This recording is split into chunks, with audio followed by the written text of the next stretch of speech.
মাগুরা সদর উপজেলার বিস্তীর্ণ মাঠে সবুজের সমারোহ। মাটির সাথে লেপ্টে আছে গোলাকৃতির বাঙ্গির মতো সবুজ হলুদ নালিম ফল।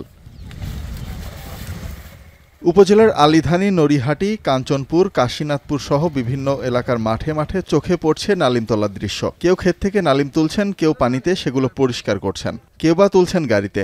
সব মিলিয়ে ব্যস্ত সময় কাটছে কৃষকের। এই ফলটা মাছ যায় না, অল্প খরচে অনেক ফল পাওয়া যায়। আমার এই ক্ষেতটা লাগানো আছে 22 বিঘা।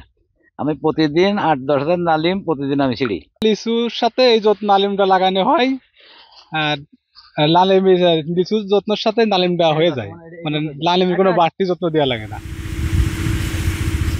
বাঙ্গি জাতীয় স্বল্পমেয়াদী এই ফল আবাদে অল্প খরচ আর বেশি লাভজনক হওয়ায় নালিমের চাষ বাড়ছে। চারা গজানোর 2.5 মাসের মধ্যে ফল তোলা যায়। বিঘাপতি 10 থেকে 15 হাজার টাকা খরচ হলেও বিক্রি হয় 70 থেকে 80 হাজার টাকা। প্রতিদিন 8 থেকে 10 ট্রাকে ঢাকা, চট্টগ্রাম সহ দেশের বিভিন্ন স্থানে পাঠানো হয়। আমি মাগুরাতে নালিম কিনে ঢাকায় চালান দিই। ঢাকায় নালিমের চাহিদা খুব ব্যাপক চাহিদা। ঢাকা পাঠাচ্ছি, যে সিলেট পাঠাচ্ছি, বরিশাল, বিভিন্ন জেলায় যাচ্ছে আমাদের এই নালিমটা। কৃষি বিভাগ বলছে, নালিম চাষে কৃষকদের মাঠ পর্যায়ে প্রশিক্ষণ ও পরামর্শ দেয়া হচ্ছে।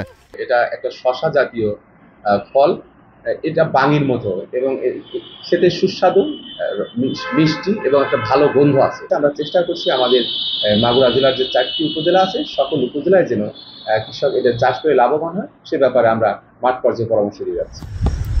চলতি বছর মাগুরায় 55 হেক্টর জমিতে নালিমের চাষ হয়েছে।